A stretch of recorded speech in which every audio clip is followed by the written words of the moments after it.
દૂધ ઉત્પાદકોને જે ભાવફેર મળતો હતો તે ઓછો મળતો હતો, તેના કારણે ગઈકાલે જે સાબરડી ખાતે પશુપાલકો તેમની રજૂઆત કરવા પહોંચ્યા હતા કે જે આ ભાવફેર મળે છે તે ઓછો છે, ગત સાલ કરતાં પણ ઓછો આપવામાં આવે છે, તેના કારણે રજૂઆત માટે ત્યાં પહોંચ્યા હતા. પરંતુ અત્યારે હાલ જે સાબરકાંઠા જિલ્લામાં ગઈકાલથી જ જે પશુપાલકો એક વિરોધ દર્શાવ્યો છે ને ત્યારથી જ દૂધ બંધ કરવામાં આવ્યું છે. ખાસ કરીને આપણી સાથે જે ગામ લોકો છે ને દૂધ ઉત્પાદકો છે એમની સાથે જ વાત કરીશું કે દૂધ કેમ ભરાવાનું બંધ કર્યું. ખાસ કરીને હું તમને પૂછવા માંગીશ તમે અત્યારે કેટલા દિવસ સુધી દૂધ બંધ કરશો અને કયા કારણોસર દૂધ ભરાવાનું બંધ કર્યું?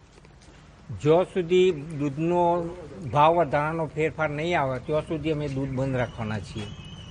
અને જે ગઈ સાલ કરતાં ભાવ ઓછો આપ્યો એટલે જ અમે દૂધ બંધ કરવાનું કારણ તો છે, બાકી દૂધ તો ચાલુ જ રહે.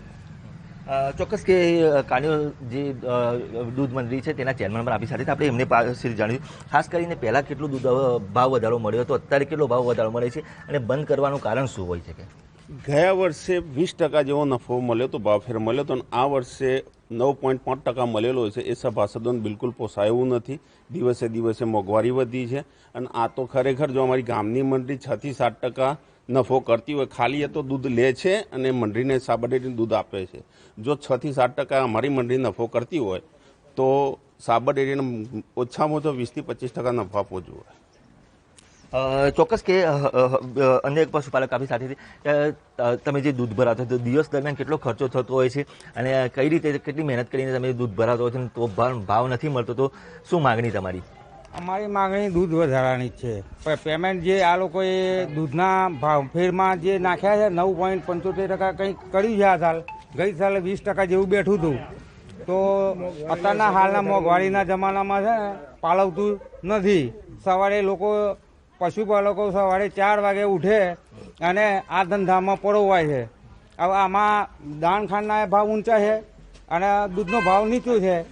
એ લોકો સાબરડેરીનું અત્યારે હાલ માનો કે એમની જે છાશનું છે તો એમનું એક પાઉચના 18 રૂપિયા છે, 400 ગ્રામ પાઉચના 800 ગ્રામના ગણીએ તો 36 રૂપિયા થાય. તો અમારું દૂધ તો લીટરના 32 રૂપિયામાં જાય, તો અમને પાલવતું નથી. ચોક્કસ કે અન્ય પણ મહિલાઓ પણ અહીંયા ઉપસ્થિત આપણે મહિલાઓ પાસેથી જાણીશું કે ખાસ કરીને જે આ વિરોધ કરવાનું કારણ છે કેટલો ભાવ વધારો મળવો જોઈએ મહિલાઓને? અમારે તો 20% મળવો જ જોઈએ. અમારો ભાવ આ દૂધ અમારું મફતના ભાવે અમે ભરાઈએ છીએ. અમારો બજાર પ્રાઇવેટ વેચીએ અમે તો 80-90 રૂપિયા લે તો મને ડેરી કમસે કમ ભાવ તો મળવો જોઈએ અમારા દૂધના ભાવ તો. અને આ ભાવ ફેરાનો તો અમે 12 મહિનેથી વાટ જોઈ રહ્યો હોય કે ચલો મનીમાં ફાયદો છે તો અમને ભાવ ફેરો હાલવામાં આ લોકો આટલો 7મા મહિનામાં આવે તો અમારે ખેતી માટે ઉપયોગમાં આવે, દવાઓ લાવવા અમારે ખેડૂતોને જરૂરિયાત શું હોય. અમે ઘાસચારો વેચાથી લાવીએ, અમે દૂધ ભરાઈએ, દોણ મોંઘું વાપરીએ અને અમને ના મળે તો પછી આક્રોશ તો બતાવો જ ને પશુપાલનનો. સવારે 4 વાગ્યાથી ઉઠે આખો દિવસ ભેંસો જેવો થઈ જઈએ બેનો.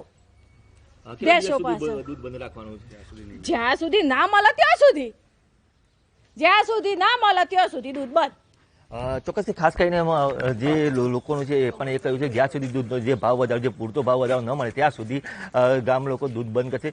માત્ર એક મંડળી નહીં પણ સાબરકાંઠા જિલ્લાની મોટાભાગની મંડળીઓ દ્વારા ગઈકાલથી દૂધ બંધ કરવામાં આવ્યું છે. ઈશાન પરમાર, ન્યૂઝ 18 ગુજરાતી, સાબરકાંઠા.